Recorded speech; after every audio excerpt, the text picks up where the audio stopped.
ഭീമാകാരമായ ശില്പങ്ങൾ കേരളക്കരയ്ക്ക് പരിചയപ്പെടുത്തിയ ആൾ.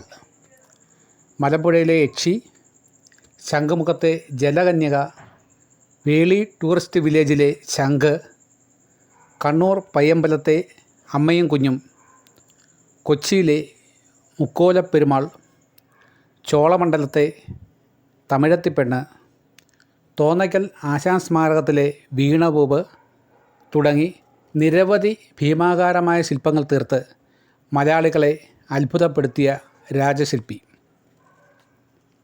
ശ്രീനാരായണ ഗുരു, സുഭാഷ് ചന്ദ്രബോസ്, ശ്രീ ചിത്തിര തിരുനാൾ, പട്ടം താണുപിള്ള, മന്നത്ത് പത്മനാഭൻ, വിക്രം സാരാഭായി, ഡോക്ടർ പൽപ്പു, മാമൻ മാപ്പിള, EMS നമ്പൂതിരിപ്പാട്, രവീന്ദ്രനാഥ ടാഗോർ തുടങ്ങി നിരവധി പ്രശസ്തരെ ശില്പരൂപത്തിൽ ആവാഹിച്ച് പ്രതിഷ്ഠിച്ച മനുഷ്യൻ. കേരളത്തിലെ ഏറ്റവും പ്രശസ്തരായ ശില്പികളിൽ ഒരാൾ.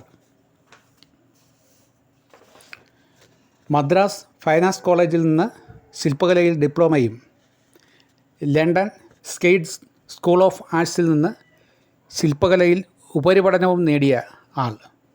തിരുവനന്തപുരത്ത് കോളേജ് ഓഫ് ഫൈൻ ആർട്സിലെ ശില്പകലാ വിഭാഗം മേധാവിയും പ്രിൻസിപ്പൽ ആയും സ്ഥാനം അലങ്കരിച്ചിട്ടുള്ള ശില്പി.